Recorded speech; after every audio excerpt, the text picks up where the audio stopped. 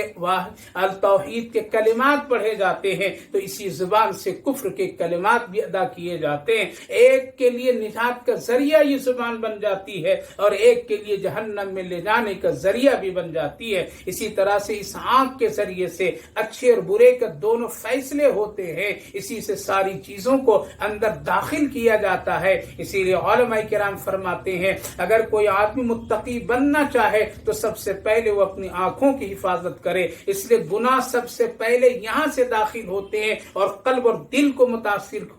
کیا جاتا ہے، پھر اس کا اظہار زبان سے اور ان ہونٹوں سے کیے جاتے ہیں. اس لیے ان دونوں چیزوں کو خاص کر اللہ نے ذکر کیا ہے کہ تم اپنی زبان بھی کنٹرول میں رکھو، تم اپنی آنکھوں کو بھی کنٹرول میں رکھو. ان دونوں چیزوں کے بارے میں ہم تجھ سے سوال کریں گے. اسی لیے کسی نے آ کر کے نبی کریم علیہ الصلوۃ والسلام سے پوچھا، یا رسول اللہ، ہم جنت میں جانا چاہتے ہیں، کوئی اچھے عمل ہم کو بتا دیجئے جس کے کرنے سے ہم جنت میں چلے جائیں گے. اللہ کے رسول صلی اللہ علیہ وسلم ٹیک لگا کر کے تھے. آپ اپنے تکیے سے اپنے آپ کو ذرا ہٹاتے ہیں اور آپ سیدھے کھڑے ہوتے ہیں، پھر آپ اپنی زبان مبارک پکڑتے ہیں اور اندر سے باہر ذرا نہتے ہیں اور آپ نے فرماتے ہیں، اے پوچھنے والا، اے نوجوان، تو مجھے دو چیزوں کی ضمانت دے دے. بعض روایتوں میں ہے آنکھ کی، بعض روایتوں میں شرمگاہ کی. آپ صلی اللہ علیہ وسلم نے ارشاد فرمایا اس زبان کی ضمانت دے دے،